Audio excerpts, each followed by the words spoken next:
Hi everyone, it's Chris speaking. Welcome back. Today we're going to start having a conversation about how to build your support network during transition. Transition is such a hard thing. It's a hard thing for one to come to terms with. It's then hard to start having conversations about it. And how can you have conversations with people who don't understand and probably will never understand what you're going through? It's an interesting journey because a lot of people that you come across are not going to have known a transgender person. There aren't that many of us out there. If they do know a transgender person, then it is going to be easier to have that conversation. In my case, my family did not know anybody else who was transgender in terms of my parents, but my sister did. So we're going to start with building the support network, talking about siblings. Siblings psychologically are basically people's first friend. It can be a cousin if you don't have a sibling, but generally they're the people that we grow up with. They're close blood relatives, and they know us pretty much inside and out, whether we have a good relationship with them or we don't.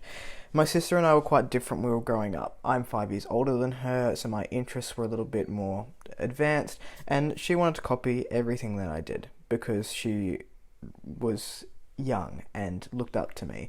And that's basically how kids learn. They learn from their siblings and that knowledge gets passed down. Now that we're older, I'm 29 now and she is 24. Yes, that's 5 years. We have a better relationship and we have better conversations. So when I came out a couple of years ago and I started having these conversations, one of the first people that I talked to about it in depth was my sister. Now, she knew someone who had dabbled with the idea of transition, sort of went from a binary sort of female to male sort of identity, to my knowledge, without hormones and surgery, and then they became more comfortable in a non-binary setting, and then they became more comfortable in the female setting, and they just sort of fluctuated, through gender. I don't know where that person is sitting now, but my sister was quite aware of transgender issues. She was the first person to show me love and support, and I'm forever grateful for that. When I came out to my family, and I will talk about, coming out to your more extended family or coming out to your immediate family who isn't your sibling in another video, the day that I had that conversation, because when I had the conversation with my mum, my dad, and my sister, I got a text from her that night saying, "Can I call you my brother now?" And that was amazing, and that's the kind of support that she has shown me the whole way through. For a little while afterwards, I was questioning, I wasn't sure what was happening.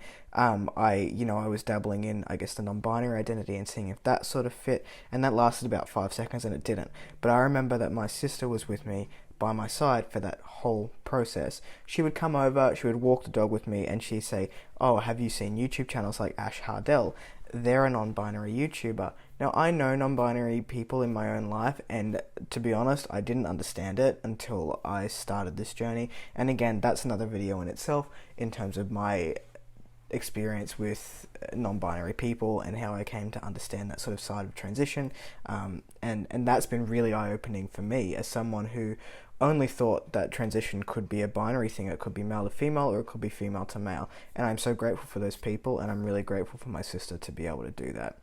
My advice to kids, and I use the term kids for anyone who is under the age of 18, if you are struggling with your gender identity and you don't know how to start having these conversations and you have a brother or a sister, if you are close enough, that would be my first place, to start talking to them, because they know you, they love you, and for the most part, they keep your secrets for the really, really important stuff, not when you shove them into a wall. Then they run to mum and dad. But it is a good way to start having those conversations. I'm really, really grateful for my sister, and I'm sure that you'll be grateful for the companionship that your siblings will be able to provide you. Alright, that's it from me. If you made it to the end, thank you for watching. The idea behind these short snippets of information is that I want to do a whole series of these, and I want to keep you entertained for the whole series of these and not have one big 10 to 15 minute block. I'm going to talk about how I came out to my parents, my extended family, work, friends, extended friends, and how those conversations come up in my life now that I mainly pass. Alright, if you made it to the end, like I said, thanks for watching. If you like it, give it a thumbs up. If you want to see more of it, then click my face on the screen. If you do want me to talk about coming out to a particular group, let me know in the comments below and I'll incorporate it into the series. Alright, thanks everyone. Bye.